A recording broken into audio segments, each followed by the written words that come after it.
Welcome to this very special Broadway Podcast Network live event. I'm Dory Berinstein, host of Deep Dive Broadway, and tonight we celebrate the losers, geeks, or whatever in all of us. Tonight is about celebrating Be More Chill, the now iconic, inventive, energetic, original musical that took the theater world and way beyond that by storm. But before we get started, a little housekeeping. Throughout tonight's event, we'll be reminding you to contribute to Broadway Cares Equity Fights AIDS. Please know that with every passing day that theaters remain dark, entertainment professionals face unprecedented health and financial challenges requiring immediate attention and resources.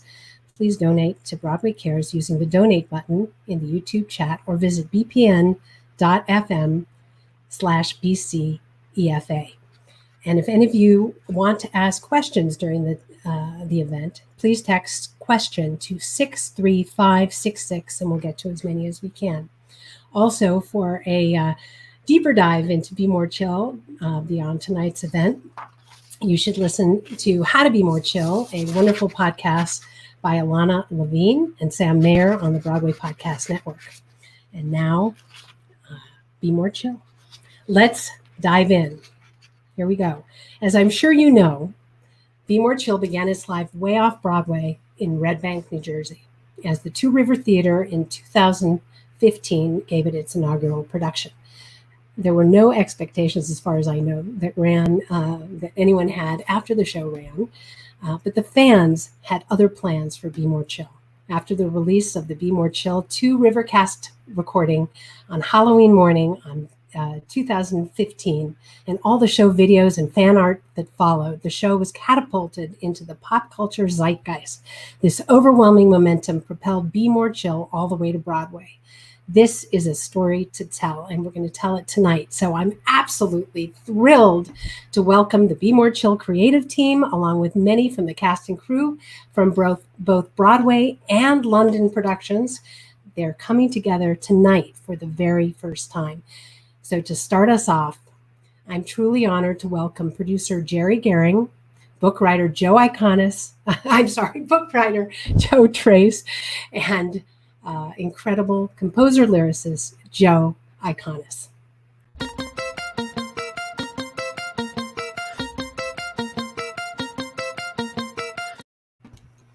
Welcome. Hi, hey.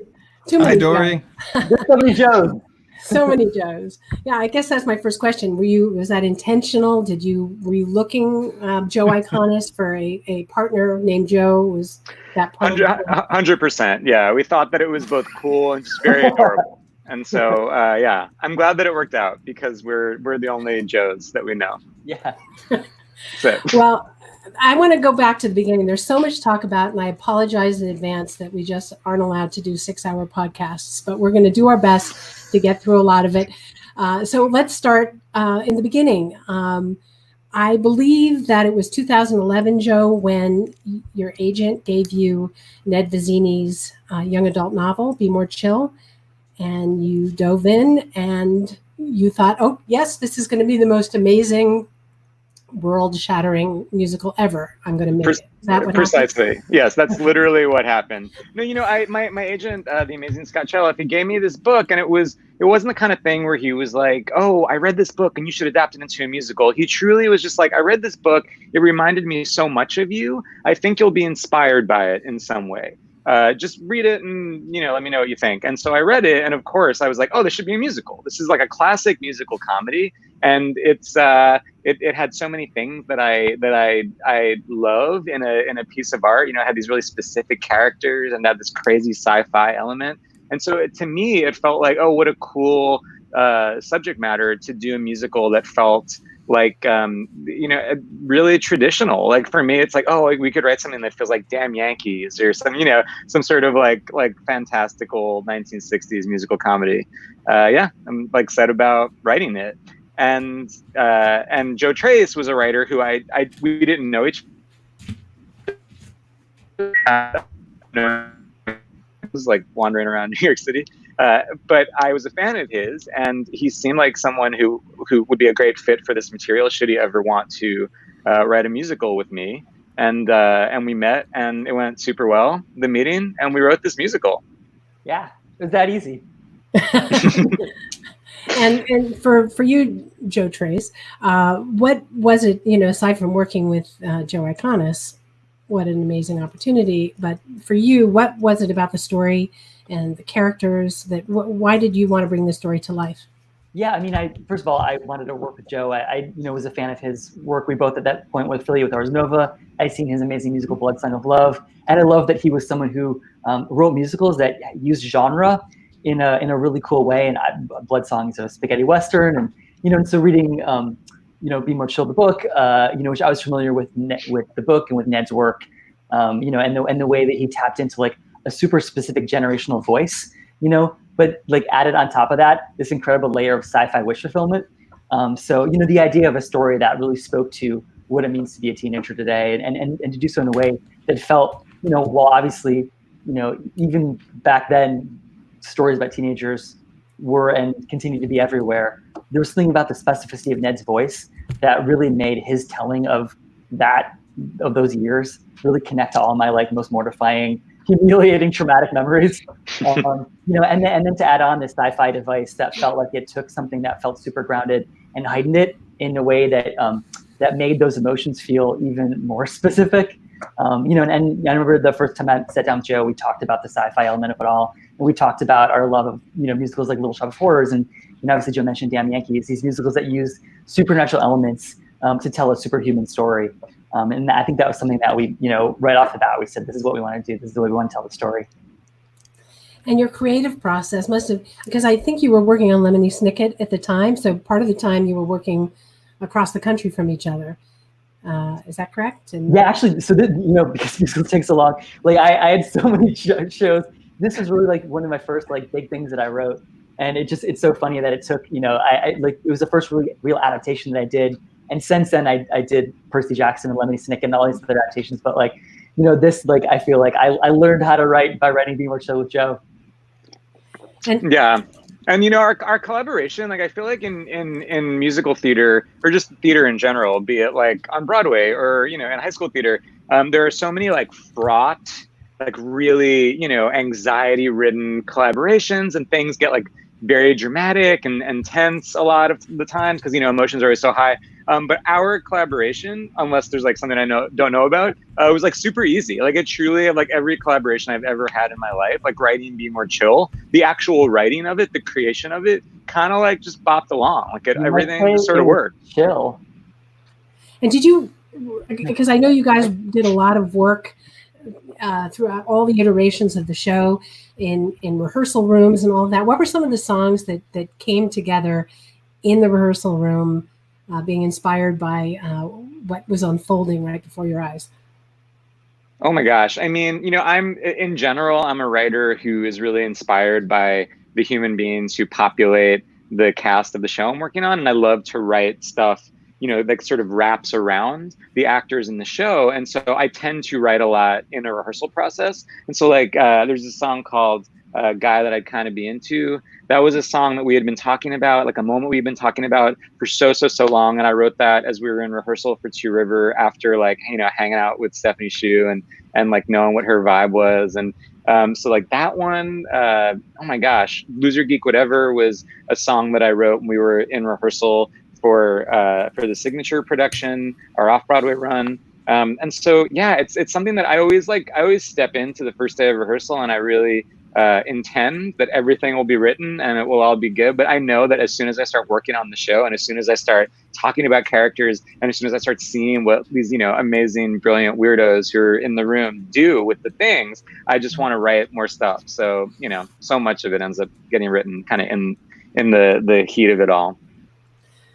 So many more questions I want to ask you guys, but let's, Jerry, you entered at what point in the evolution of Be More Chill? Yeah, I wish I was at the beginning with these two and could be in the room when they were starting this. But I came after Two River. And Joe, you probably remember this. My wife, Patty, and I are good friends with Joe and Lauren. And we were having one of our Christmas dinners at a restaurant. And I was about ready to produce Be More Chill after Two River at a wonderful theater program at Sacred Heart University where I run. And the students were going to do it. And we were talking about this. And Joe was like, yeah, I don't know what's going on. You know, I have a couple thousand Facebook friends, and like I have like 5,000 now. And we have something like 8 million streams. I was like, what are you talking about? And that conversation led to our little production at Sacred Heart University, which was fabulous.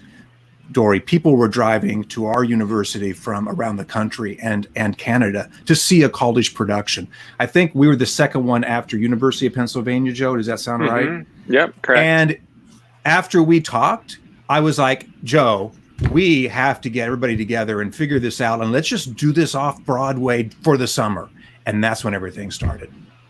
Well, we're going to talk a lot more about all of this, but I think let's take a moment and bring in someone very, very special, Morgan Shuvon Green, who is a member of the company, I think from the very beginning or from very early on in the evolution of the show. That's right. Morgan has been working on Be More Chill Summer School, and love to hear more about that. Please join us.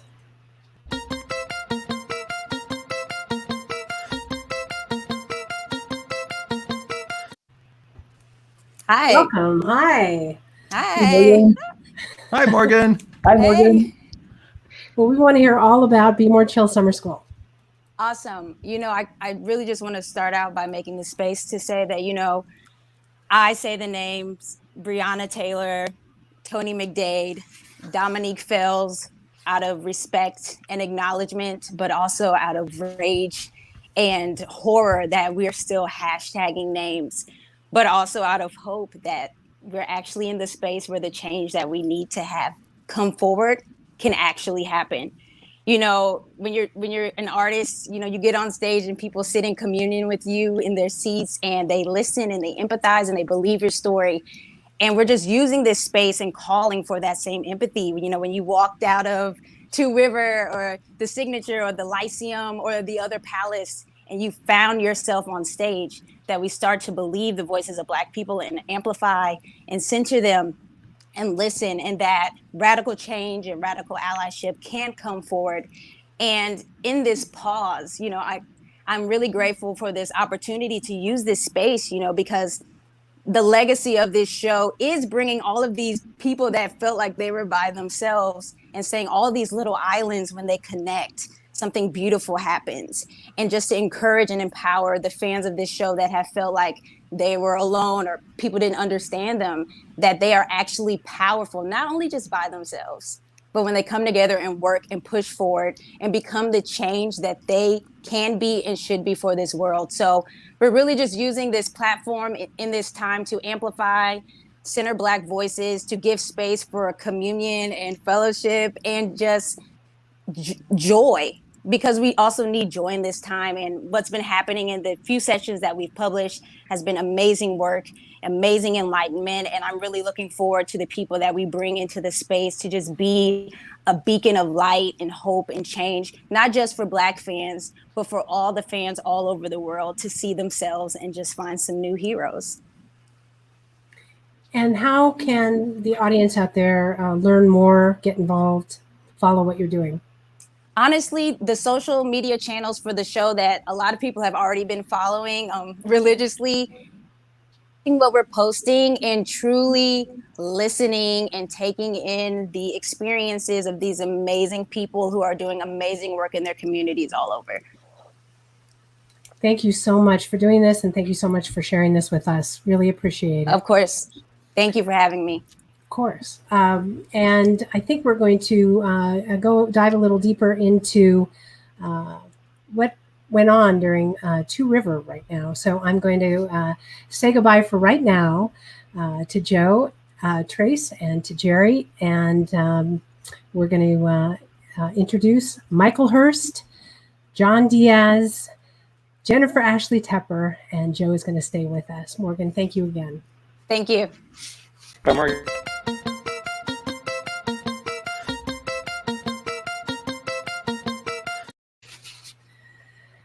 Welcome. I think we're missing. There you are, Michael. Dory, I have to say one thing. The picture of me was not me. It was a better. Although he was very handsome. Yeah. We just wanted to be sly with the audience. That's all. That was very good. Well, Hi, Joe and Dan and Dory. How are you? Good. It's good to see you guys. I know. I love your shirt. Yay! Very fashionable. This all started. This gave it started with you guys. And can you and Joe, can you all talk about the beginning of this and how Be More Chill came to Two River and what happened after that? Sure. Maybe I'll dive in. Yeah. It started in a really fun way. Michael Hurst and I, we got to know each other and started working together many, many years ago at the Public Theater, which happened to be across the street from NYU in the graduate musical theater writing program, where I did some teaching and got to know Joe as a student, actually. And in the very earliest days, also helped him with a workshop of his show Black Suits, and was kind of mad for Joe for a long time. And then when I came to Red Bank, we did a cabaret. One of the first things we did when I got there, when Michael and I got there, was to do a cabaret of new songs from students in the graduate musical theater writing program and alums. And Joe was one of them. And he came and sort of tore the house down with this one song of his that just made us all so happy and joyous, a song called Helen. And we said that night, Michael and I said that night, we're commissioning this guy to write a musical. That's all we knew, is that we wanted him. So we talked with Joe and with Scott Chaloff, and when Scott suggested Joe Trace, I got excited because Trace was a writer I knew when he was a student at Kalamazoo College, actually, and had always committed myself to working with him one day and getting him to write something. So it started with that. And I would just say, to add, just to correct slightly what you said, Dory, we had huge expectations for this when the show was in Red Bank. We did think world domination was a shoo-in. And it was, one particular writer at the New York Times who disagreed with the whole of the rest of the world that put a little bit of a roadblock on its life. So yeah, just a 2-year roadblock. That's all. As someone like the least affiliated directly with Two River of people on now, I just want to say the Two River audience is so smart and they're so great. And every night at Two River watching Be More Chill, the audience was going crazy. So the fact that roadblock happened, we did think it was so special back in New Jersey. And I also, the morning after that review came out, I always like to remember that everyone who was considering the show's next steps canceled their tickets. And that was kind of more like they did. Yeah. They did, Jen. It was the Tuesday after the Tony Award weekend. And I remember all weekend people were texting me, calling me, going, "We hear you have an amazing show." And I'm like, "Yeah, we do." And then that review happened. Yeah. But Michael, tell them about what happened next, because we happen to have two extraordinary theater lovers and two giant fans of Joe's in our founders, Joan and Bob Reckman. And we knew, we did several readings and workshops throughout the development process, which started in 2011. Yeah. And we opened in 2015. Opening night, I said to John, I'm asking Bob and Joan Recknitz if they will fund a cast album, because at that point we knew we had to record the show.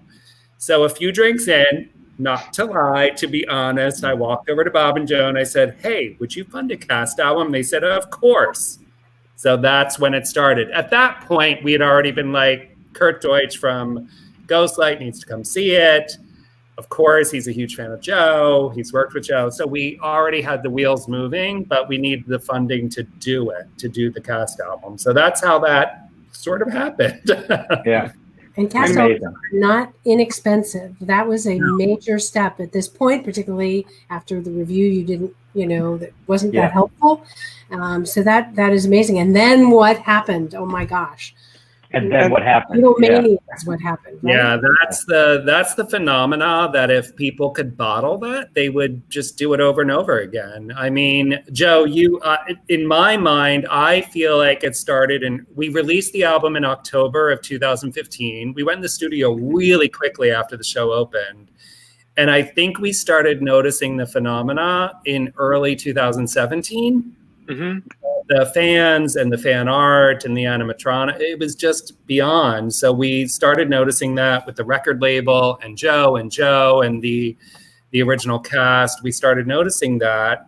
Then we created a video of Michael in the bathroom from footage from the show, because mind you, the fans were worldwide, but they had never seen all they've seen is images and photographs of the show. So we created a Michael in the bathroom video to sort of like, hey, let's give the fans something, and that took off. So it just kept going from there in terms of the cast out.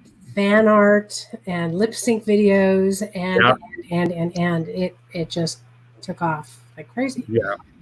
Yeah, it could not have been a more unexpected thing for me, and just to back up a little bit, as a writer, it's rare that I would, enter into a theater who would like not only commission me to write a musical like Be More Chill, but then actually produce the musical, actually do the thing on a stage, and then to have that theater also pay for a cast album is so extraordinary. It's so like beyond anything that a writer like myself would ever dream of. And so the fact that Two River and Bob and Joan did that and made it happen just felt like, oh, this is the greatest gift, especially since I knew like, oh, the chances of us getting a cast album after the review and all that, and the interest kind of died. It was zero. And so when then 2 years essentially after we released it, when it started like picking up steam and I started getting tagged in things like out of the blue, it truly was the most like, this can't actually be happening, right? Like this isn't a thing. It was so surreal when people started discovering it. And my favorite part of the whole thing is that it really happened organically. Like we didn't do anything to like fan the flames. Like it was not like we didn't like do an appearance somewhere. We didn't put like I feel like when I first started telling people about this, when I was first trying to get like producers interested, and I would be like, oh, there's all of all these streams, and there's I'm getting tagged in all this stuff on Tumblr. They would always be like, oh, are you like paying for bots?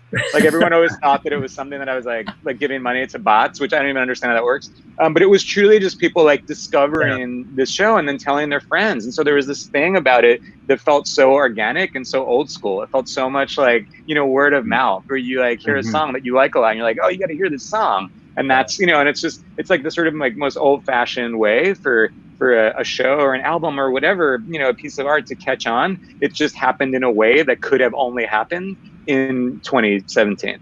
Yeah. Also, like the between time was so fascinating because just like a couple months after that album came out, we did this concert at 54 Below of the show where RNH, the Rodgers and Hammerstein organization, came, and that's what made them decide to license it. So there started being like a couple of licensed productions, which of course was such a fascinating point of the journey of our show, because we had these like high school and college productions happening where the kids started getting more excited, and that's like one of the ones that Jerry, did that led to his producing the show eventually. Yeah.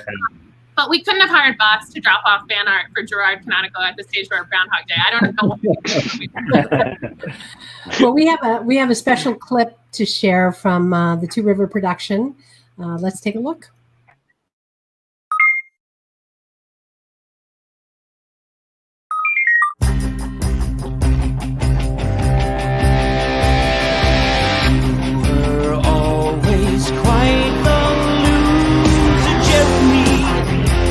I invaded and you upgraded.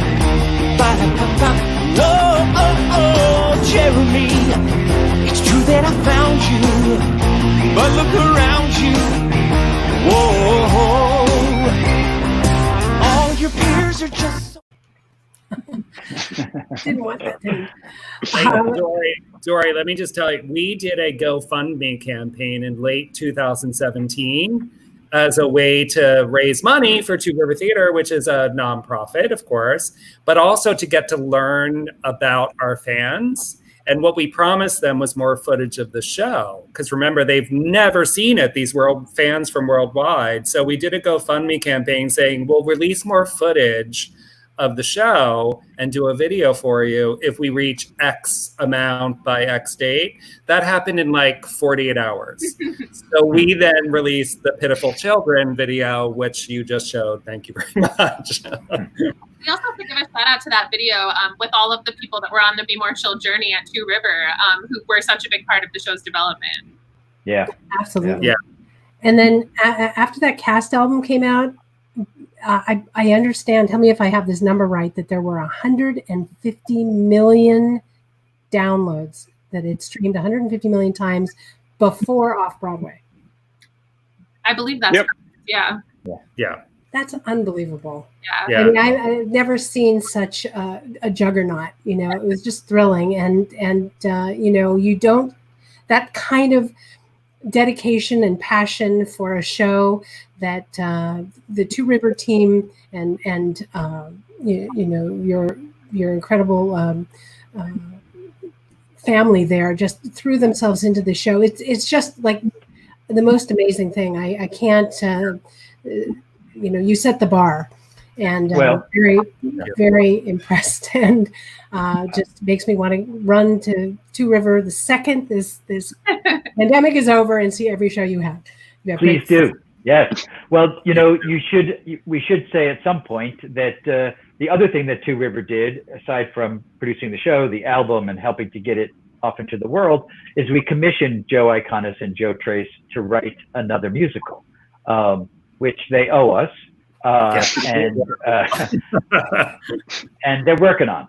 So, yeah. Well, I don't want to say goodbye to you guys, but we have to keep moving. But thank you both, and I just want to make sure that I'm not sure I said in the beginning, Michael, you're the GM and producer. I'm the managing director. Managing director at Two River, and John, you are the artistic director. And Jennifer Ashley Tepper, you are a producer extraordinaire, podcaster, and historian of, you know, just their days of interviews we could do with you. Thank you all for joining, and looking forward to the next Joe Iconis show. So are we. Same. All right. And next, see you later. We are going to be joined next by director Stephen Brackett and choreographer Chase Brock.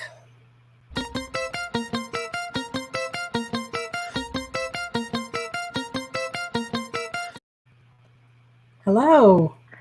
Hi. Wonderful to see you. Stephen. Nice to see you.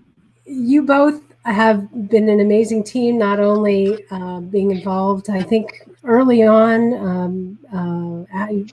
I believe, Stephen, you got involved right after the reading in 2014, and now, of course, Broadway, and now London, which eager to talk about. But can you talk about when you were first brought onto the team, you first got involved, what your thoughts were about the show and your collaboration with Joe?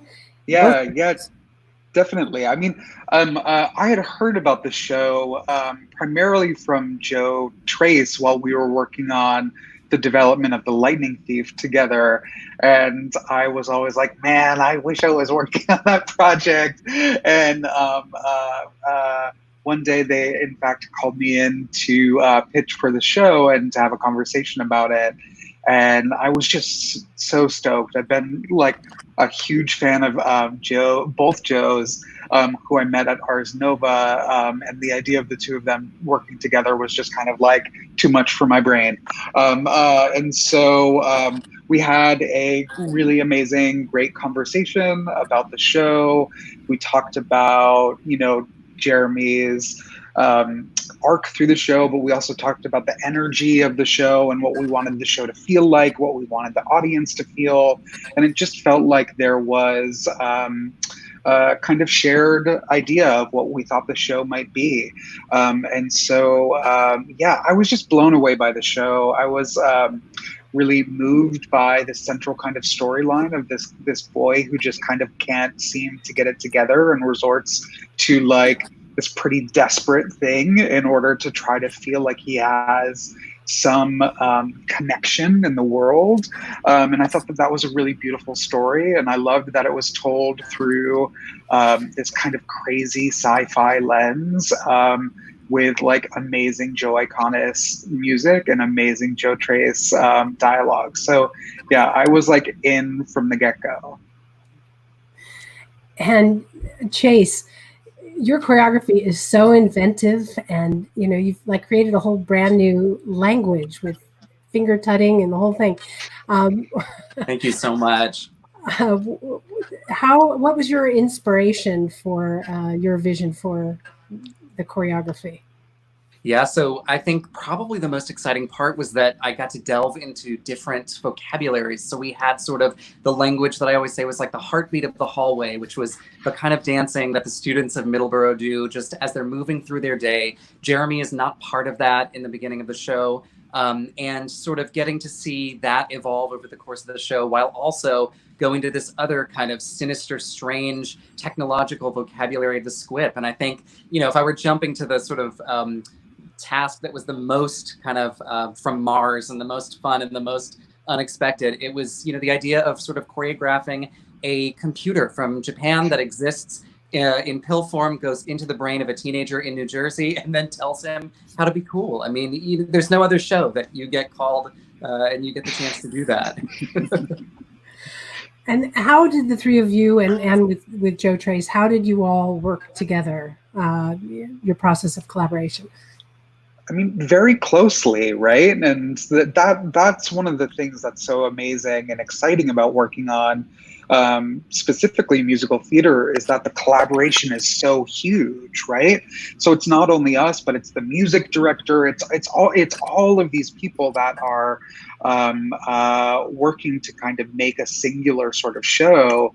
And what I think was really lovely about this collaboration was that it was sort of all hands on deck when we were trying to figure things out. You know, it was always, there were so many moments where we huddled around a piano to kind of figure out what this section might be, and if it needed adjustments, or if it needed adjustments in the staging or the choreography or whatever. And that having that kind of camaraderie, but also that respect for the other artists was pretty thrilling, and was always sort of at the root of how we tackled any challenge in this show. And I'm just curious to know what, with London coming up, with London Open actually, and you guys had to shut the production down 1 week in. I mean, that must be frustrating, but I know you're going to be ramping back up soon, I hope. Were there changes that you all implemented for the London production? You continued to evolve the show? Yeah, I mean, the show changed. You know, I think that something that I've really loved about our collaboration is that we're all artists who are interested in the continued growth of probably any piece, but specifically this piece. So it never felt like, even on Broadway, we were never like, okay, great, there we go, done. It sort of felt like, we open on Broadway, this is so amazing, we get to see it a whole bunch of times. What else can we do to see if there's anything that we can, you know, further the growth of this show? And maybe that's like totally unhealthy, you know, maybe that's like, what's wrong with us? We should just stop working on it.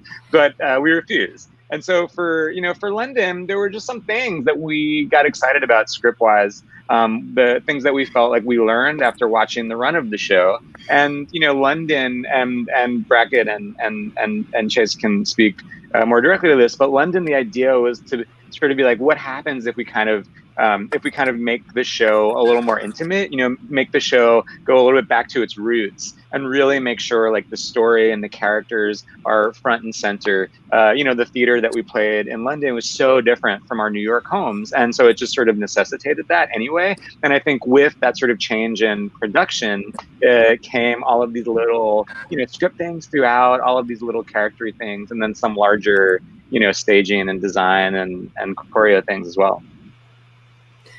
yeah, the space was pretty radically different, right? And so that really, it turned out to be a really exciting way, kind of made us reinvestigate some things that we thought were sort of tried and true, right? And we had to kind of adapt it for this space. And it actually felt really, really lovely to do that, not only for a London audience, but just in general, to kind of keep exploring this material that we knew so intimately. And in a funny way, the theater in London is a thrust, and Two River was a thrust. And so it was almost actually like hearkening back to the best things about Two River off Broadway with the intimacy, and then Broadway and what we learned there. Well, there are a lot of people asking right this very moment, is there going to be a Be More Chill London cast album? I hope so. Wouldn't it be so cool if I had the ability to like announce it right now? I don't. This would have been the moment, or I could have been like, "Well, guess what, world?" But no. But I certainly hope so. The London cast is great. Like, I mean, they're truly fantastic, and they deserve to have their voices preserved forever and ever on record. And so I hope so. There's no plan at the moment, but maybe the excitement and the fury that will be drummed up by this very podcast will be enough for whoever is in charge of such things to make the album. But we hope so. We would love to do it. Sure hope so. Yeah. Thank you both so much. Really excited to see the show in London and elsewhere. I'm sure there will be many productions in the future. So thank you both. Thank you. Thank you, Dory. Bye, boys. We're going to introduce our next guest with a special clip. I'll wait as long as I need till my face is dry, or I'll just blame it on weed or something in my eye. I'm just Michael, who you don't know. Michael flying solo. Michael in the bathroom by himself. Knock, knock, knock, knock. They're gonna start to shout soon. Knock, knock, knock, knock. Oh hell yeah, I'll be out soon. Knock, knock, knock, knock. It sucks he left me here alone. Knock, knock, knock, knock. Here in this teenage battle zone. Clang, clang, clang, clang. I feel the pressure blowing up. Bang, bang, bang, bang. My big mistake was showing up. Splash, splash, splash, splash. I throw some water in my face, and I am in a better place. I go to open up the door, but I can't hear knocking anymore. Welcome, George. It's great to see you. Oh, Dory, it's so good to see you. Joe, I miss you. I miss you It's too. so good to see you. This is so wonderful. Dory, thank you for having everyone on and Oh my God. and for, sharing more of our legacy with our audiences. Well, go ahead. I was just going to say, watching that, my initial thought was, God, I was so young. And that's 5 years ago. 5 years, yeah. I've had a lot of work done since. And it's beautiful. It's subtle, but it makes a difference. It's nice. You can post the name. Yeah. How did this all start for you? Because you two go way back. So how did it all start? It all started with Jen Tepper working on Godspell, which was my Broadway debut. And she invited Joe to a preview performance. And then everyone kind of migrated to a bar, as one does. And, I had known about Joe's work. Blue hair, obviously, like every auditioner, every female auditioner was singing that song when I moved to New York in 2008-ish. Yeah. Does that track time-wise, Joe? Yeah, you got it. No lies. Yeah. Yeah, I went to this bar and Jen introduced us. She said, Joe, this is George. George, this is Joe. You guys need to make things together. And that was back in 2011. And when we closed Godspell in 2012, Joe asked me to be a part of his annual Christmas show. And so that's how I kind of weaseled my way into the family. And then I auditioned for the Black Suits for their LA production and was, super proud of that audition. we were decorating 54 Below when Joe and I were talking about the audition. He was like, yeah, you know, they wanted to go like actual 18-year-olds, but I'm working on this other musical that I think you'd be perfect for. And we've got a reading coming up. And I was like, yes, please, please, please. And so I joined in on that reading of Be More Chill in 2013 or 14? 14? I think 14. 2014. Yeah, I think. Yeah, we did that. We'll say that reading. And Taylor Trench was my Jeremy. It was, I mean, I had truly such a great time. And we, you know, that was when Joe and I stayed after rehearsal one day and we sang through Michael in the bathroom. It sat a little low in my voice. And by that point I had started to do a lot of these developmental readings. And I learned very quickly that in order to, you know, hold on to any kind of job security, I had to make sure that my track was difficult and that I would be one of few people who could do the job. And so we sat at Joe sat at the piano. I stood on the back of it and we just played with keys. I'll never forget that we were at Pearl Studios, right? Pearl. Mm-hmm. Yeah, Pearl. I stood up on the riser that the piano sits on that has casters on it. I stood on it, so I was like, you know, an extra 5 inches taller. And I just stood over there and we just sang through it a bunch of times. And we kind of landed on this key that felt right. It felt more emotionally charged in my voice. And that was the beginning of it.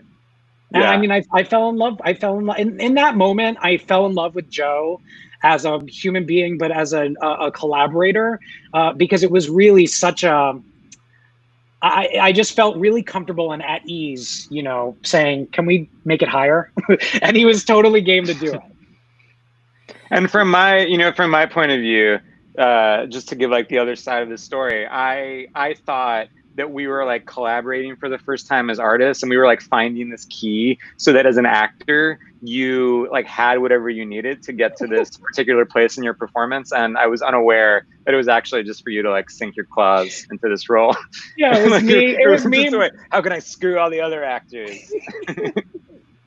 Well, when you have an artist who's, you know, part of, and you had several, I think, part of the development of a show early on, how does that impact your creative development of that character when you know who's going to be in that role?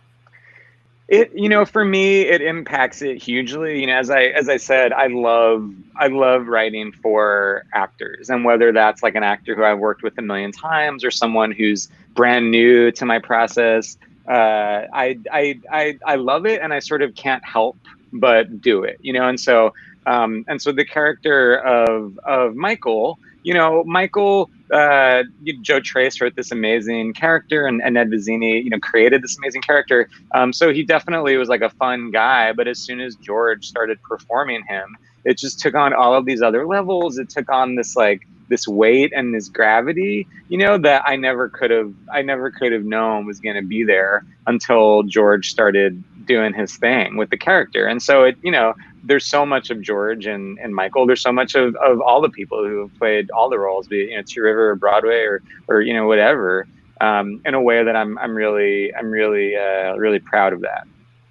I also have to say that like being a part of Be More Chill was the first time in my career that I had been trusted with a character like Michael, that I had been trusted with a character who has highs and lows, and that those highs and lows are all heavily featured in the span of a musical. And so, you know, in that way, obviously Be More Chill changed my life in so many ways, but it did so much for like me as an insecure artist to feel like, okay, I can do this, right? Like I can do it. And there are people out there who trust me to do it. And so I will forever be indebted to Joe and everyone at Two River and everyone involved with Be More Chill for changing my life. as the show continued to evolve and it just was so embraced by fans in such a gigantic way, did you see that coming? Did you and how did you manage through the hysteria? Really, how was that for you? Yeah, I did not see it coming.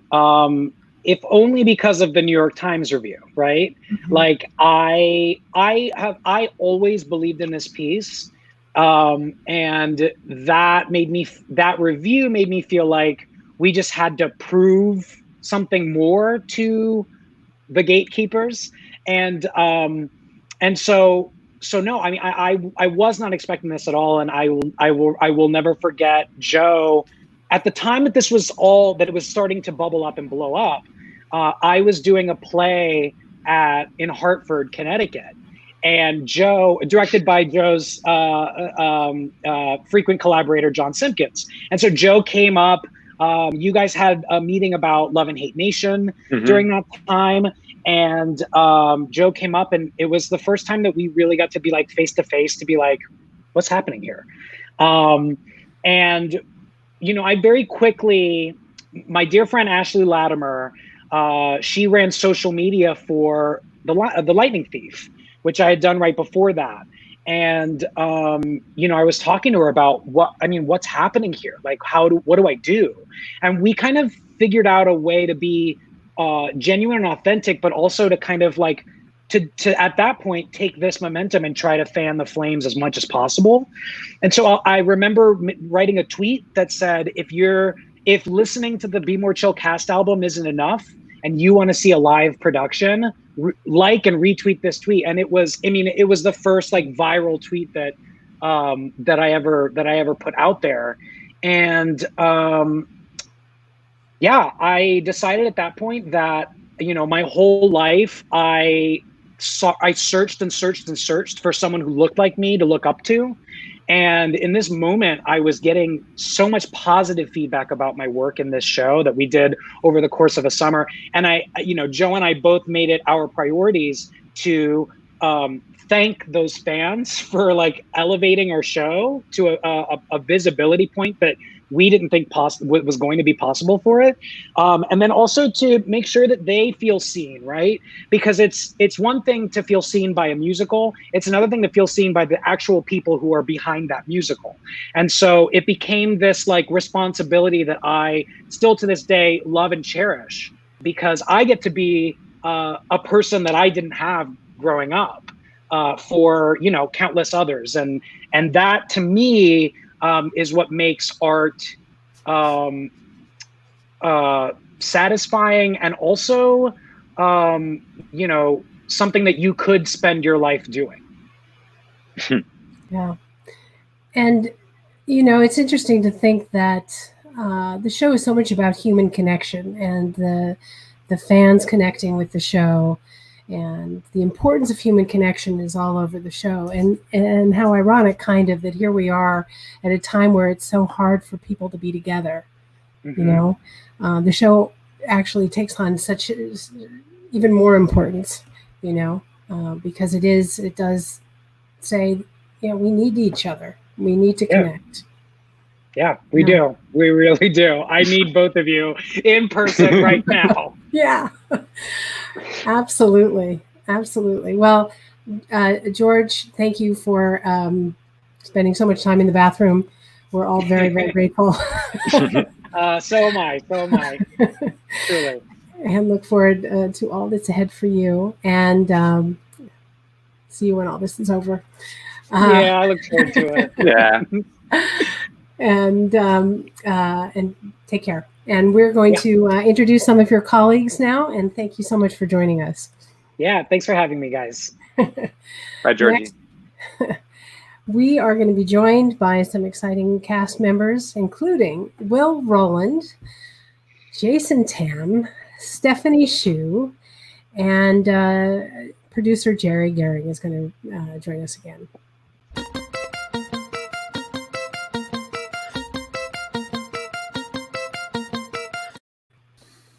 Hello, everybody. Hi, y'all. Hi, hi. Oh, hi, I hope everybody. you're here. Well, if we were answering all the questions that have come in for all of you, we would be here for weeks. But I think that for starters, what an extraordinary cast. You are all extraordinary, but you spoke to the whole audience out there. Everybody has voices in their heads, and you are all coming of age, and you're all stars. So it's just an amazing company. So it's thrilling to have you here. And Stephanie, you were there day one, right? You were really involved very early on. I was, yeah. Also, I just want to state the elephant in the room, which is that I don't have headphones. So if I am causing weird reverb, I am forever apologetic. But yes, for me, you're freezing in the most incredible ways. I love it. It's beautiful. Yeah. I'm freezing in But a weird you way. sound great visually, but you sound great. Continue. Great. Well, headphones are also about visuals, I guess. But yeah, no, I was at Two River, and it's kind of crazy that it's crazy how it all happened. Yeah, I hadn't heard about Two River Theater before Be More Chill, and I couldn't have possibly imagined that this journey that continues even past Broadway could have been possible. So Wow, it deserves every exciting step in it's going to just be everywhere as it continues to grow. But there are a lot of questions. They want to know, a lot of the people out listening now want to know what your audition process was like. They would like to know for all of you, where it started. I mean, just to kick it off, the only person who auditioned for this musical was Stephanie Hsu, who we had never worked together before, and I met her for the first time in an audition room, and it was like a very magical moment where Stephanie Hsu exploded into my life, and then just became this character of Christine. But Will Roland and Jason Tam are both fellas who I've known and worked with for years and years and years and years and years and years. And so it was kind of like a conversation about you guys getting in Be More Chill, right? Yeah, I mean, I love to talk about Joe and I have been texting about this podcast that I've been very into called Diaz. It's been bringing up my Be More Chill audition process. The best. Highly recommend Diaz, y'all. But no, I did like a very, very early reading of the show, which was a blast. And then you guys were doing it at Two River. I was like, oh yeah, I'm gonna audition for it. This is exciting. And I like did it and got, went through all these callbacks and like did not get the job, which is like, let that be a lesson to every actor out there. Like, you truly never know what will happen. But yeah, so I auditioned for it and did not get it. But then later I got it. Later you were like, hey, do you want to do the show? And I was like, oh, I would love to do the show. So in some ways it was like I like to tell people that I've never auditioned for like a Broadway show. People have asked me like, oh, like what's that process like? Oh my God, I've never gotten one. I've gotten like other shows and maybe they would become Broadway shows. But so it's like, it's a strange roundabout process. But yeah. And Jason, what about you? Well, I also have to echo Will's thing about how I mostly don't get the Broadway shows that I actually audition for. Pretty much every single Broadway show I've gotten has been about me being a part of a lab or a workshop or some other thing, and that leading to a Broadway show. In this case, it was me knowing Joe for a very, very, very long time and loving singing his music for a very, very, very long time.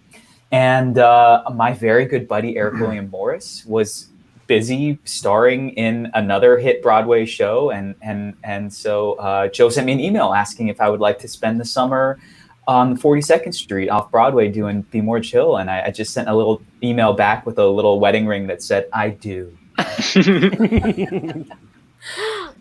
didn't know about the emoji. Oh, yes. Romance. Yes.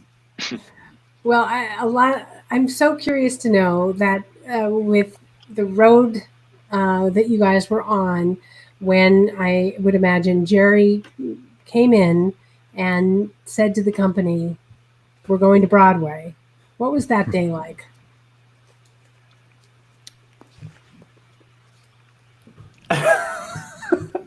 It truly like left me. Oh, good day. It was a great day.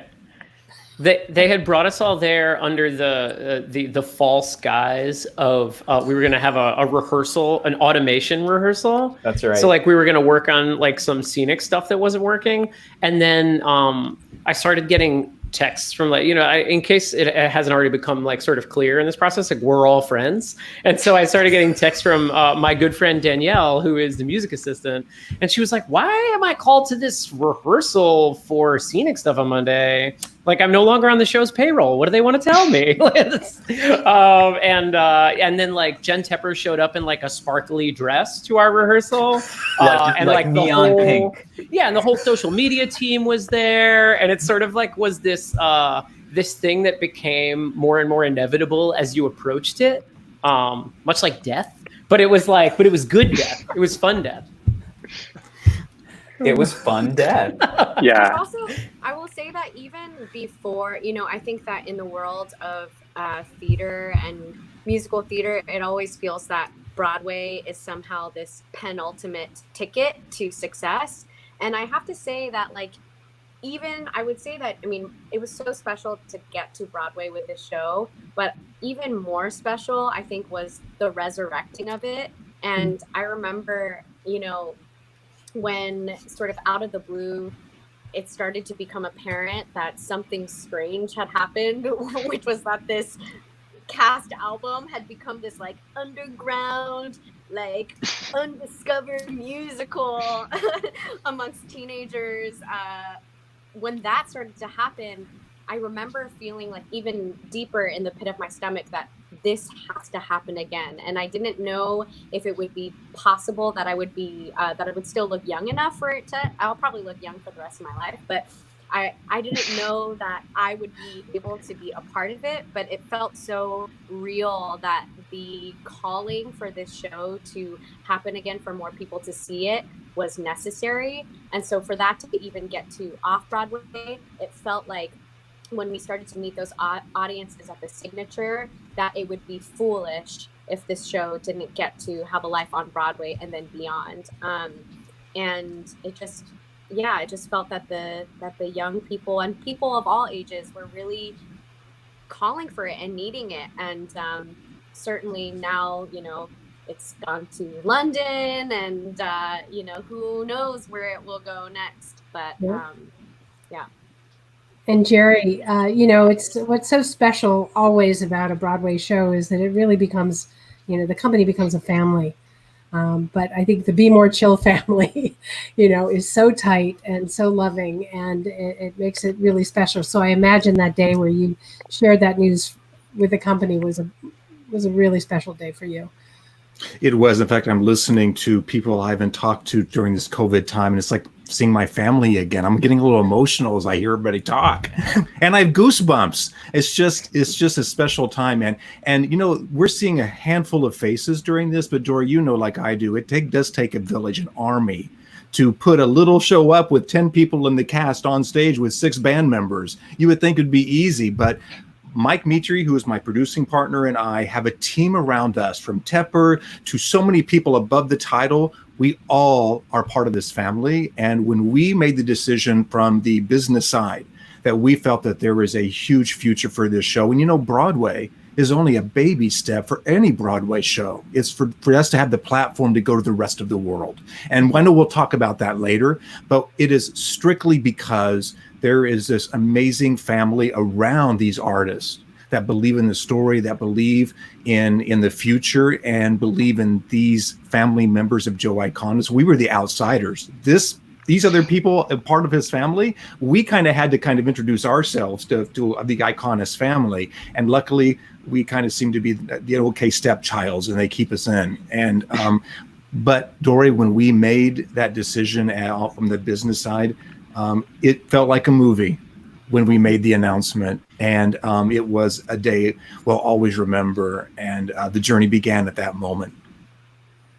Yeah. And to Stephanie's point, it was more than even like, oh, you're going to Broadway. It was like, it was about the idea of it. It was about the idea of the show. In my heart as like the one, one of the guys who wrote it, I thought it was done for. I thought it was dead. And the fact that this show came back enough to have any production, let alone a production in New York City, the fact that could happen was so mind blowing to me. And then to have that go to Broadway, which is this like, this idea that I've dreamed about since I was a little kid. Like I'm from Long Island. I'm a New Yorker. I've been like a show tune geek since I was 6 years old. And so I've literally dreamed about this my whole entire life. The fact that like, I was getting there with so many people who I've worked with for so long, who, worked like terrible jobs and who have, who've all done like really, really hard work with me. And then so many people who I was meeting through Be More Chill who cared so much about the show. The fact that we were able to like get to, Broadway all together with this thing was just the most special thing ever. I still can't believe it that it happened. And I'll throw in one more thing to a testament to everybody who have been as involved since Off Broadway and Two River. I mean, Two River has been a partner all the way from their show all the way through London and Chicago and other places. So they continue to be part of this family.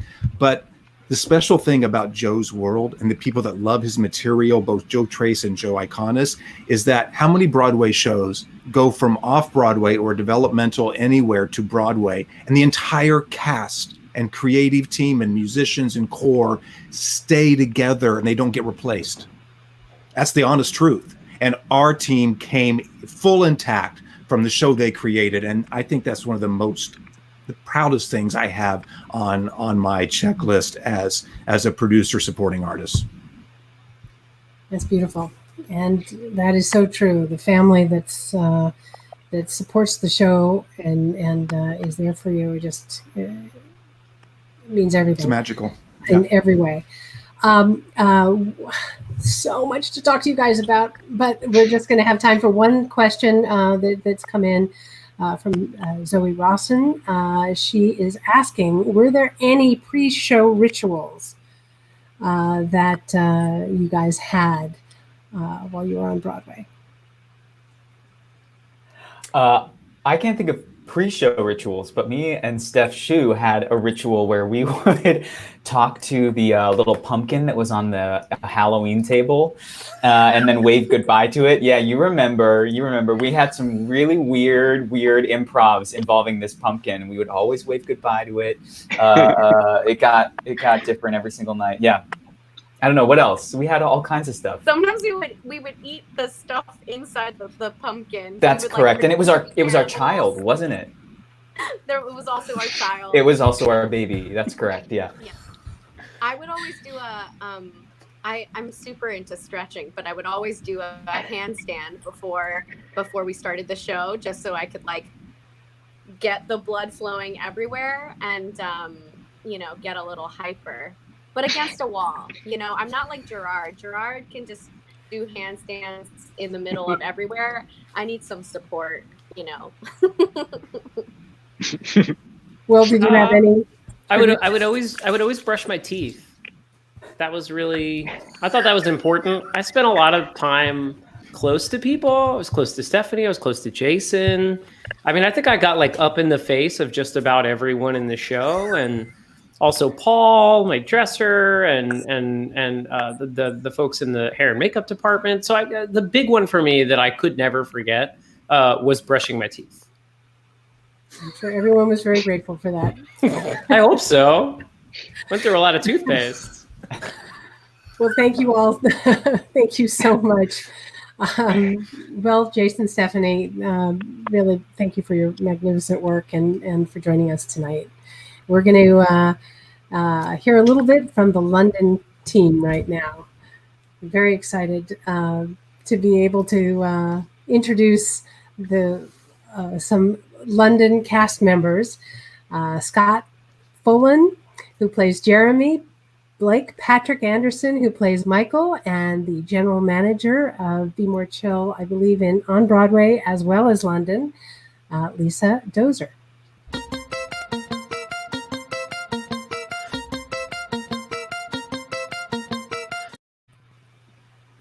Hi, everybody.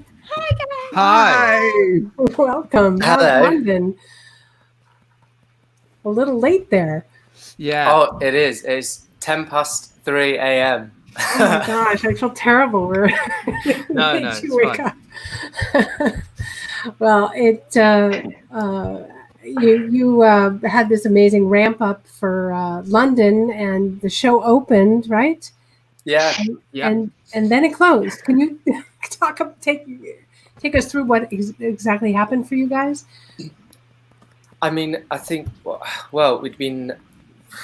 I think we were open about 2 weeks, 3 weeks, maybe a little longer, but it was around that. No time at all. I was still making mistakes. Sorry, guys. That's not even a lie. I don't know about you. I was still. We were still really getting to know the show still, really, because the rehearsal period was, a little bit shorter because I don't remember why, but we had a little bit less time, and then so we were still kind of finding our feet, really getting into the show, and it was so weird to then just stop, and it all happened so quickly. It's really sad. Really It sad. is sad. Miss you. Well, Miss you. Oh, it's so wonderful to see you both. And It you. really is. We miss our London family. Oh. And that's the thing as well. Not only did we kind of just close, but obviously because of these awful circumstances, we just stopped seeing each other. We'd not seen anybody. Right. Had you seen the show in New York? No, so I hadn't. Because I heard. So I'm sorry to say this. I hate saying this, but I actually heard about it when I got the audition, and it broke my heart because I was like, why have I not found this before? Because this is incredible. And by that time, New York had closed for a couple of months, I think. So I had no reference. And actually, I think Blake and I have had a conversation about this. That was quite nice because I must say I've been watching for the past hour, but I remember you were talking about wanting to create something new when you brought it to London and make it different and its own production. And it meant that we didn't come in with any idea of this is kind of, use an example, this is what Will did, or George. We didn't have any kind of idea of that. So it was nice to come in fresh, like we were doing a fresh new musical and developing these characters ourselves, which was good. So in a way, I'm quite glad I didn't get to, but I'm also so sad I didn't get to because I've seen clips and I so wish I could have. It was good. You would have liked it. Yeah, would I? It was good. And for Joe and Jerry and Lisa, the bringing the show to London and the process of remounting it, and obviously in a theater that was quite different than the Broadway house, and experiencing an audience that didn't experience necessarily, all the steps along the way. What was that like coming to London with the show? Go for it, Joe. It was exciting. Be More Chill. The sort of once it started picking up steam, pre New York City, it sort of became this runaway train, and it just never stopped. I never had a break from Be More Chill in my life once we hit 2017. And so after Broadway closed, which was a bummer, we were thrilled that we got to Broadway and thrilled with our run. But obviously we, who wants their show to close? Unless some evil, unless you're some evil tycoon that thrives on shows closing. And what a stupid thing! What a terrible thing to say. But at any rate, it was kind of a bummer. And then it was a few months, and so to come to the London production with fresh eyes and fresh ears was so exciting. And then to have this insane cast. I didn't necessarily need anything to give me a jolt and give me a new sort of bit of inspiration, but the cast certainly did. And so it's like when you have these amazing actors, you would be a fool to not really get in the room and collaborate with them. And so it felt like we were making Be More Chill from scratch all over again in the absolute best way. It was like, okay, and like everything that I've done, it's like we want to make this show that feels like its own thing, and we want to change it to wrap around these incredible new actors, most of whom were nothing like their counterpart. Actually, everyone, no one. Like the people who did the show and Be More Chill in New York City or Two River or whatever, which was so thrilling and so exciting. And it was really lovely to have an audience that didn't know the story of Be More Chill, to have an audience that really was kind of coming in blind with no preconceived notions about what the show wasn't or what the show was or whatever. And actually, I should say it was nice because people liked it a lot. Like it was really warmly received. If people like had no preconceived notions and they hated it, that would be even more of a bummer. That would be like, whoa, yikes! I guess this was very bad. But it was the opposite. It was like, oh, nobody knows anything about it, and they're really enjoying it, So it was like nothing but lovely, the experience. And I think what was also phenomenal was seeing our team in New York and our incredible creative team and our designers coming over and getting to collaborate with artists in London. And we were just adding to our family, and it was a joyous experience. Yeah, you definitely have an extraordinary design team, and that really helped bring the show to life. Do you want to talk for a moment about that group, because they did such a magnificent job? Yeah, we again, with how Jerry mentioned, we were able to bring our full team with us to Broadway. That went over into so many of our creative team members and our full design team, and our full designers all came with us over to London. It was such a blast going from off Broadway to Broadway to London in such a different configuration of a venue, like was talked about in the last panel.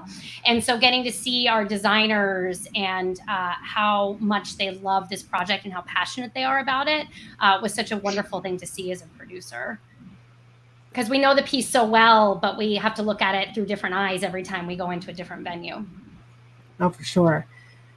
And we have a special moment here that's about to happen, and we want to bring on your counterparts, your Broadway counterparts. So I'd love to ask George and Will to join us. You guys have never met before, right? No!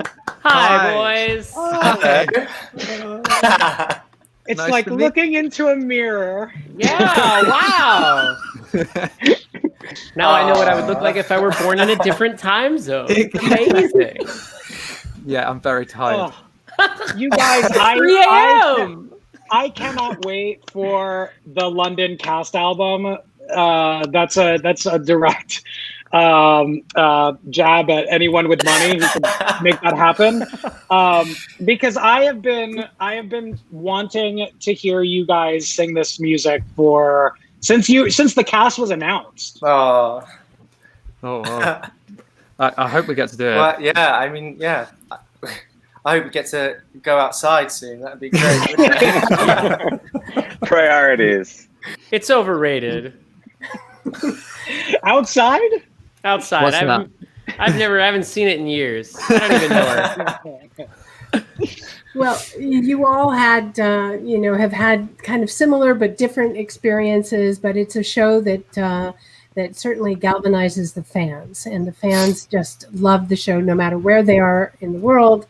There is something so relatable for everybody about this show. What, in your short time in London, which will happen again, for both of you, and then of course for Will and George, what were those interactions like, and how did it feel to be telling a story that so many people care so deeply about, and that they relate to? There's always the awkward. For me, what was amazing, and I'm sure the boys, I'm sure we all had a really different experience, but for us, especially over here, that there was already this really massive kind of family, and it felt like we just kind of stepped into it, and it was just like you were just automatically accepted by everyone, and everyone wanted you to do well. And for me personally, like Michael was such a favorite character. Like he was such a lovable character. Everyone loved him. Everyone liked him. And so I felt like automatically people were just like wanting to like me and wanting to love what I did, and that was just really lovely, because it's not always the case. Sometimes when you step into a role that especially George has become iconic, and sometimes that can be quite difficult. But the fans were just absolutely wonderful, and the team as well.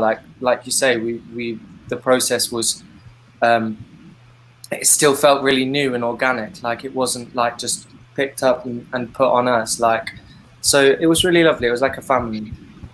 Yeah, I think I've never seen such passion for about any property before. I mean, like the enthusiasm and the love and the joy that fans of Be More Chill have for the show and the people involved is just mind blowing to me. And every time that we would finish that show and you just hear the way the crowd roared at the end of every song, and it was like so clear that there was just so much just like hardcore heartfelt energy for this piece, and it was incredible. It was always it was never not amazing to witness in person.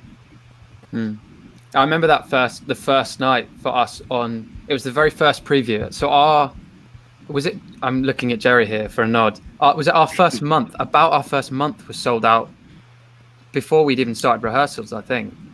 That's right. That's very, very, very close. That's very much thank you to you boys. So the very first night was incredible. And it was the sold out of the Palace, which is about 300 people. And I remember we had a slightly different curtain call because I don't think we got around to it. So we kind of all just came out, stood in a line, bowed and waved. And I think that was my favorite curtain call, because it was like 300 people just like stood up and roared. And I think roared is the exact word. Like it was just incredible. And I've never felt anything like it. I couldn't not smile because there was 300 people smiling. Like there's no way you can't smile in that situation. That was probably the most amazing moment. And also at the other Palace, we don't have a stage door. So they were just at the entrance. Everyone that came out, we all kind of came out the same exit and entrance. And so Blake and I walked up the stairs together, and it was that kind of almost same energy as we came out. And that was really weird as well. I remember that, Blake. I don't know how that felt for you, but it was like almost more nerve-wracking going up there, because we had no idea. Obviously, we'd seen that moment after the show, but we didn't know how many people might stay. People had said, people might stick around afterwards and say hello. Like, is that all 300 people, or is that 2 or 3 people? We had absolutely no idea. But it was really nice, and it was kind of like just a packed out place, and there was no line. It was just like, hey, can I say hello? And they were so nice, and that was talking about stepping into the family. It was so nice to feel like we were just instantly accepted into this wonderful family, and it was really nice. Well, I want to say I was watching you guys from afar, and I have to thank you both for welcoming those kids and those audiences with such open hearts, and for engaging with them, because it is such a part of the Be More Chill like DNA, right? Is that relationship that we get to have with people who genuinely love and appreciate and support our work. And so watching you guys, take that on, which is not an easy thing at all, especially when you're doing 8 shows a week and maybe all you want to do is get into bed, maybe like how you guys feel right now. Right now. Yeah. but watching you guys take that on with such charm and ease was really lovely. So thanks for, carrying the torch, babies. Yeah, seriously. So you guys need to get back to bed, but we have one question that a lot of people are asking. A lot of people want to know from all 4 of you. Do you have a favorite moment in the show as far as your performance is concerned? Someone else go first. I'll go for this is always a really hard question for me because it was always impossible for me to identify a single moment. But one of the things that I loved every night is I got to spend, because of the kind of character that Jeremy is, I got to spend a lot of time sort of observing and sort of taking in other people on stage. And one of the things that I think, has been very obvious is the kinds of dynamic actors that have populated this show through the years.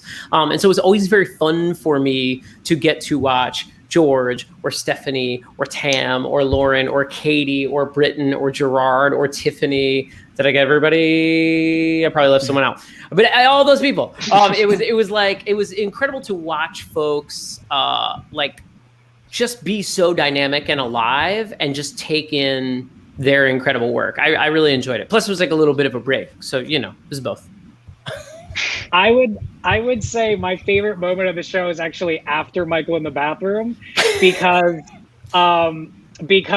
that song gave me so much anxiety to do every night, especially like Dory knows, and Jerry and Lisa and Joe definitely know, and so does Will. But I had a vocal hemorrhage during our second preview. It was devastating. And, Jerry and Lisa and the entire producing staff were so understanding and so caring and so wonderful. I felt so lucky to have them in my corner during this. It was a very scary moment. But when I jumped back into the show, I would get through Michael in the bathroom, I would take a deep breath, and then I'd get undressed and put a padded bra on and like a bob wig for smartphone hour. And there's like nothing that'll just like take you out of that depressing, anxious moment faster than looking at yourself and going, wow, I make a terrifying woman.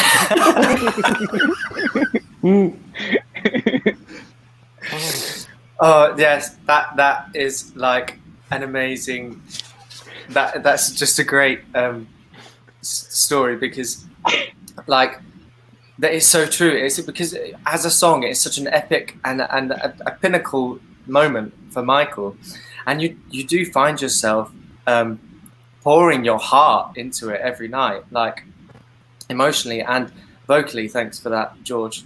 And then obviously doing that eight shows a week. In any other kind of situation, you would find yourself maybe, getting really exhausted and depressed, but you literally don't have time to do that. You come straight off, and there I am putting on, I've underdressed these blue glitter socks that I've got on, and it's just the perfect way to just kind of lift your heart up and just lighten everything, and it's just brilliant. Wow. Well, mine was just the end of Act 1. Just that relief moment. I think because the whole of Act 1 for Jeremy builds up to Loser Geek Whatever. And I don't know if it was the same for Broadway, because there were moments in our show that was different. So you'll have to tell me, Will. There was about, I think I counted 45 seconds I had off stage in Act 1. Oh, yeah. Yeah, I think Something it was, like that. Yeah, just about. I think it was like 47, depending on the pace of the scene on stage. Yeah. Well, we had about Miracle Chance, and she would just ramble on. So, they were wonderful. But that moment of getting to the end of Act 1, knowing that Loser Geek Whatever bit is done, and that whole of Act 1 that was kind of like just a big arc to get there, a big build-up of emotion and like direction towards this moment of change for Jeremy. Having that out the way was quite nice. I must say that the interval wasn't an interval. I think I put this on Twitter at one point. It was just peeling on and off a costume a couple of times. So thank you. You do this massive number and you scream a final note, and then there's no chance to just go like that. Yeah. It's just like, oh, do I have to put boots on? Oh, yeah. Go throw your sweaty clothes in a pile. And put new ones on and get your ass downstairs. Back on that stage, yeah. I had time to redo my hair. The longest break is Michael in the bathroom. That's the longest break. Yeah. That is when you pee. It's Michael in the bathroom. That's it. They put a jock strap underneath that Halloween costume for me, so I couldn't. There was a long time where I couldn't pee. Mm-hmm. Oh yeah, once you're in the Halloween costume, you're in it until for life. Oh right, yeah, not Michael. I'm still wearing it now. Yeah. The key is still stuck in the other palace. Someone help him. He's been in his jockstrap for months. Right, I forgot. Peeing is during pants song. Michael in the bathroom is when you complain about how you have to pee, but you're dressed like the Green Goblin. That's exactly it. Oh, it's been almost a year, so. This whole time I've just been staring at the four of you boys on the screen, and I'm just trying to think of like what I could write specifically for the four of you. I've been trying to go through like the movies in my head, but I don't know what. I feel like there's no good like movie adaptation. It's gonna have to be an original, I think, for the quartet. I don't know, but I would like for Will and I to play the villains of that. Yes, song. please. Just tormenting these poor boys. Yeah, I'll twirl my invisible mustache too. Yeah. Oh, I am so there. Where can I buy tickets? That would be amazing. Don't know me. Please. Blake, Scott, George, Will, Lisa, thank you all so much. You guys go to bed. Oh my God. We'll see you up and running in London, we hope soon. Really just so thank you for joining us. I'm so excited that you all got together tonight. It's really wonderful. Yeah, what a blast. So nice to meet you. Hopefully again.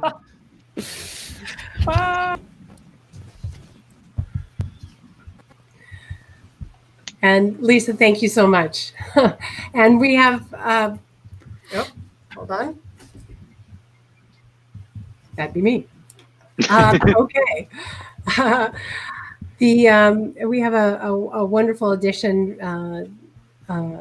tonight. The wife of writer Ned Vizzini is joining us, Sabra Embury, and we're thrilled that she's able to be with us tonight.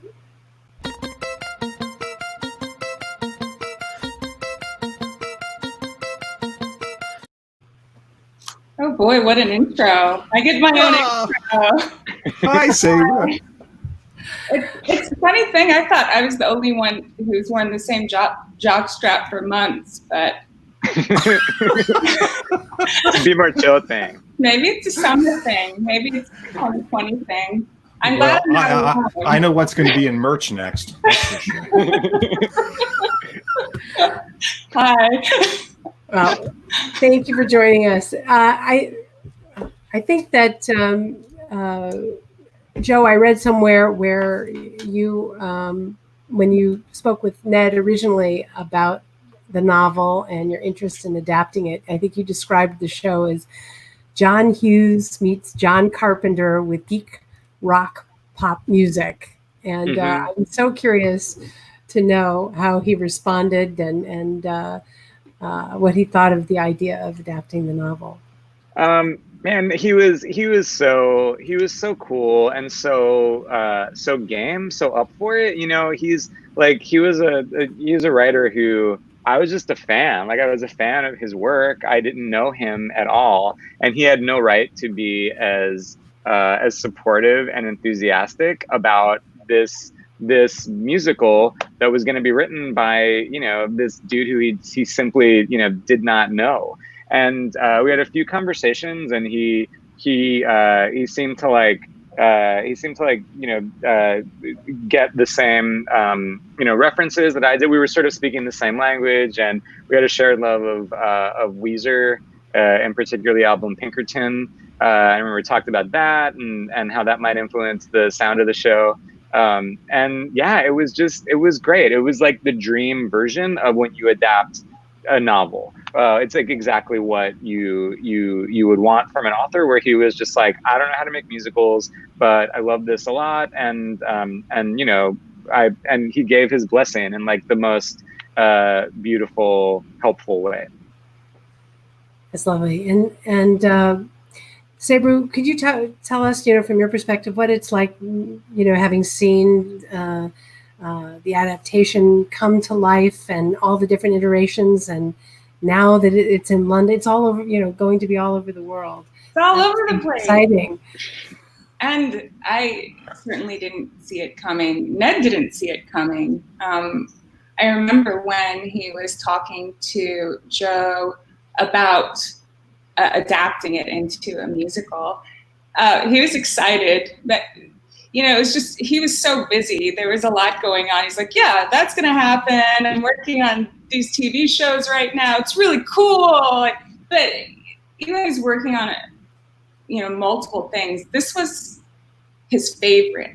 I mean, it didn't feel like, it felt magical to him, obviously. And he was excited about it, of course. He didn't even hesitate when he heard about it. He said, no, just do it, please. This is great. I mean, this is one of the, things that brings me joy in the world is like other people believing in something I've created to take it to another level. And they certainly did. He certainly did. And the music, I watched it from Two River, and then that was cool enough for me. I was done. I was like, that was great. I'm so proud of you. And then, I followed along. The music went viral, and then it went off Broadway, and then it hit Broadway. Like, oh, okay.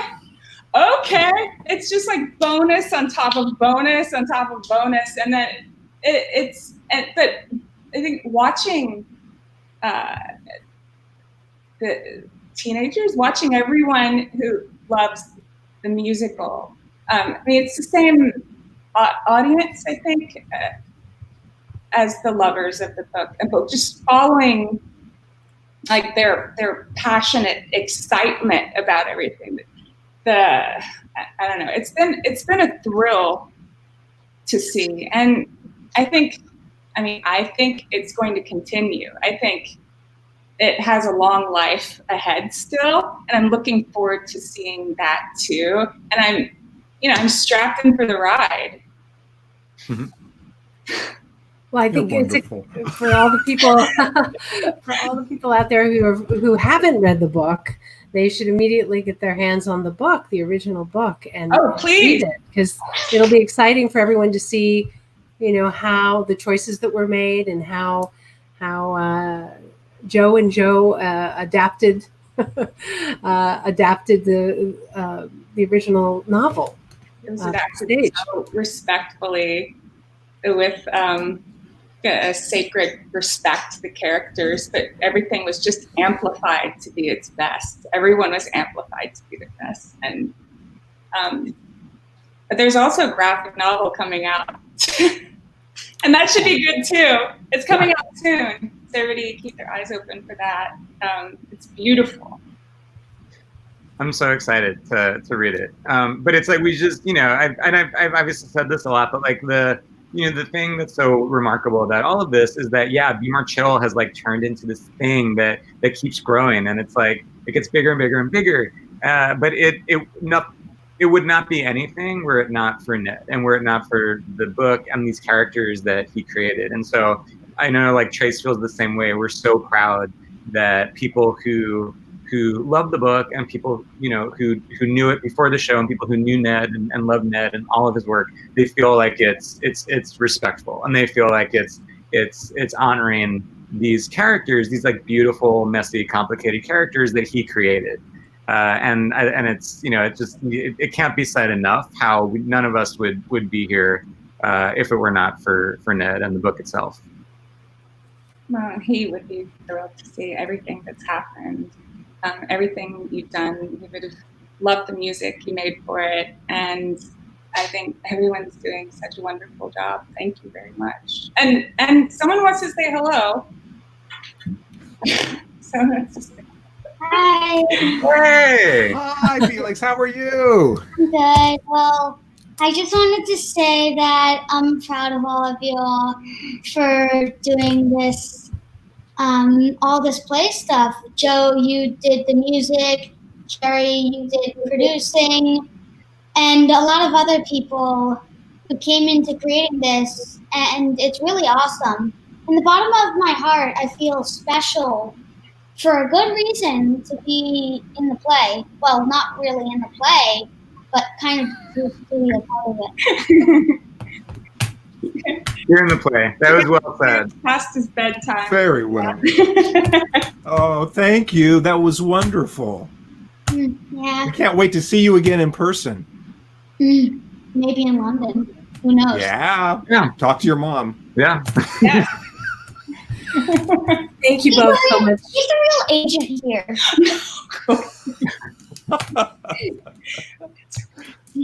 Happy to be here. Well, thank you both so much for joining us this evening. Really appreciate it. Yeah. And thank you for everything. Bye. Talk to you soon. Bye. Bye. Is Joe Trace there? We want you back. Hey, Joe. I can't top Felix. That was the best. None of us can top Felix. Just Seriously, that was so special. Oh my goodness.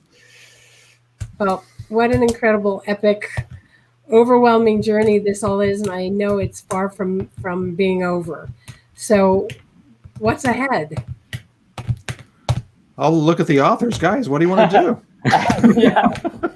Well, literally, on my computer screen now are notes and drafts for the B. Mitchell screenplay, which Iconis and I have been working on. As one of the many B. Mitchell taking over the world plans that we have for the future. Yeah, and I believe there's a theme park coming up, Joe. You've been working on for years. You know something, when all of this started, like pre-off Broadway, when I'd be talking about it and people would be like, what do you want to have happen with the show? Clearly, wanting me to say, like, I think we should have a run in New York City. I would always be like, I think like a theme park might be nice, like a B. Mitchell theme park, maybe, B. Mitchell flume ride. And it was like such a ridiculous thing to say a few years ago. And now, honestly, I feel like that's like not so far off. Like it wouldn't be the craziest thing to happen to the musical to have it turn into a theme park attraction. So I'm like really gunning for that now. Could like go through. All right, so I'll start raising money. Great, yeah. Yeah. What if you do theme parks again? Mm-hmm. Well, Dora, you want a partner? Come on, let's do it. I'm totally in. Great. Totally in. Great, cool. One question that we just didn't have time to ask everybody, but a lot of people want to know for the three of you, who's your squib? Joe Iconis. He's a voice in my head when I'm writing, and I'm like, he's like, is that maybe that? I appreciate it, and I'm scared by that. I have a three-way squib, but it depends on my mood, and it's Kermit the Frog, Martin Scorsese, and Stephen Sondheim, depending on how I'm feeling. It's one of those three. Wow. No one's ever asked me that question before, I've got to say. But after this last 90 minutes or so of all of us chatting, guys, doesn't it feel like this is like a special moment to show the time that like we'll never experience something like what Be More Chill has given us and given us community and the experiences we've had? It's like we'll all do a lot of other shows, Broadway or community, whatever. We're going to do a lot of other stuff. We'll never experience this again. And I think this experience is my squib. And I just want to treasure it and hug it along with the people because it will never come again. Jerry, that was such a good answer. It's the truth. Yeah. I feel so grateful for the, particularly right now, thinking back on the community that B. Mitchell has given me and, and seeing everyone's faces here on the screen and texting with people to the side and saying how much I miss them all. B. Mitchell has given me a lot. Well, not only did you all create a magnificent show, but you created a beautiful family, incredible company of actors and the backstage team and fans around the world are part of that family too. And it's really amazing how theater can touch people's hearts in this way, and your show has done it. Has set the bar for it. So thank you all, and thank you to all the Be More Chill family members that joined us this evening. So grateful to have you all with us and to be able to reflect on the past and also think all about the future for Be More Chill. And Dory, from us, thank you for putting this together, inviting us to be on this program. You have such an amazing group of people that have helped us gather everybody and to be on this and to just have this moment with everybody and reminisce and be hopeful again in this time where it's hard to find hope. And this show, even now, was still giving us hope. And you helped navigate this whole thing, and we can't thank you enough. Thank you. And I appreciate your saying that, because I want to thank Alan Seals so much for my partner at BPN, but also he has navigated this entire show behind the curtain. Thank you. And thank you to our BPN team, Katie and Britt and Yo and Cindy and Bia. Thank you all for helping make tonight so special. Please, if you can, go and think about Broadway Cares Equity Fights AIDS and the work they're doing. Make a contribution of any size. That would be a wonderful thing to do. And everyone, please check out the Broadway Podcast Network. We have over 70 podcasts and town hall events and serials and plays and challenges and cosplay challenge that's really, really fun. All you have to do is go to bpn.fm, and our podcasts are available everywhere. You also can find more Deep Dive Broadway podcasts at bpn.fm/Deep Dive Broadway. In the meantime, read the book, Be More Chill, book your flights to London as soon as you can, and go see the show wherever it is around the world. Thank you all for joining us tonight and for creating such beautiful art. And everyone who's listening, please take excellent care. Theater will be back, and we'll see you soon. Thanks, everybody. Thank you. Bye. Thanks, Hurry.